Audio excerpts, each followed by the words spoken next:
Hello, I'm Keith Holston with the Schmidt Music Trombone Shop, back with another instrument review for you. We get a lot of questions and inquiries about Lawler Trombones. These are, of course, custom-made trombones by Roy Lawler down in Tennessee, and we're very, very fortunate to be one of the few dealers for them, so of course we get a lot of questions. One of the things that make the Lawler trombones unique are the interchangeability. He has a whole wide range of different options, including different bell stems. So he has two-part bells, bell stem and bell flare, that are detachable, interchangeable, and within that he has three different bell stems. Model 1, which is more con-king style, the Model 2, which he considers more of a ballroom style, where the bell is closer in to the player, and then a Model 3, which is patterned off of an old Williams design with an exceptionally long kind of J-style tuning slide here. So we get a lot of inquiries about the different bell stems and how they compare against each other. So I thought today would be a great opportunity to compare two of these here. So I've got his two most popular bell stems here, the Model 1 and the Model 2 here. The Model 1 I have today is in yellow brass, and the Model 2 is in red brass here. But otherwise, I'm going to play back and forth between these two, keeping all of the other components exactly the same. I have one of his lightweight yellow brass 508 hand slides here. I've got a 7.5-inch bronze bell flare here. Everything else is going to stay the same. I'm just going to be alternating back and forth between the two bell stems, so that way you can have a chance to hear these, and then we'll talk about it afterward. I'm going to be playing all of this today, by the way, on a Bach 6.5 AL.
Between the Model 1 and Model 2 bell stems, there are some subtle differences I noticed between them. Now, honestly, between the two, a lot of what I'm noticing, I'm more inclined to put on the difference in the material.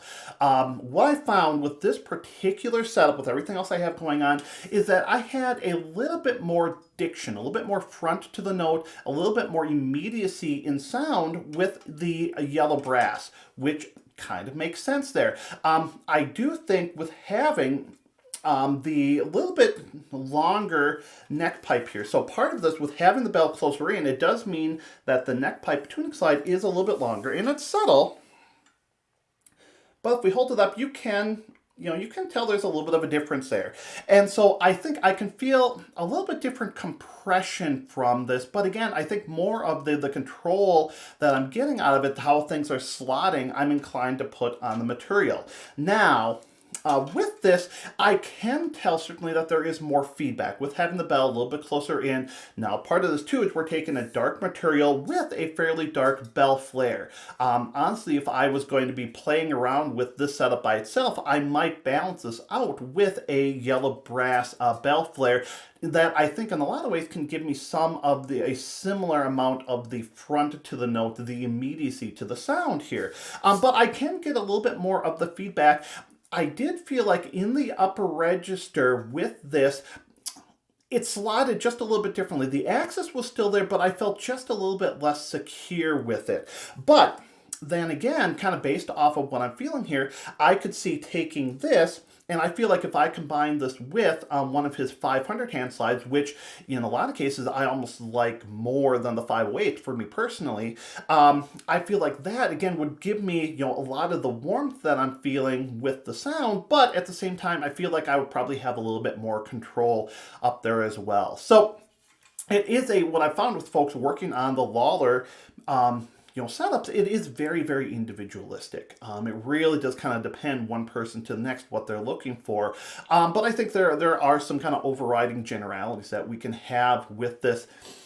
All things being equal, I don't personally notice a ton of difference between the two bell stems by themselves. Again, I think the material makes a difference. There's a little bit of compression stuff there, but again, I think you can balance out a lot of the differences with what you do with the bell flares and with what you do with the slides as well. But it is certainly an option, and I think for different players, it really does make a difference there. So I hope you enjoyed getting the chance to see these two unique components kind of side by side here and what's going on with them. As always, if you have any thoughts about what you heard, any questions, feel free to leave those in the comments. If you like the video, please consider giving it a thumbs up. If you haven't already done so, please consider subscribing to our channel, clicking that notification button so you can see when we're putting new videos out, and you can always find us on Facebook and Instagram as well. So thanks for watching, everybody.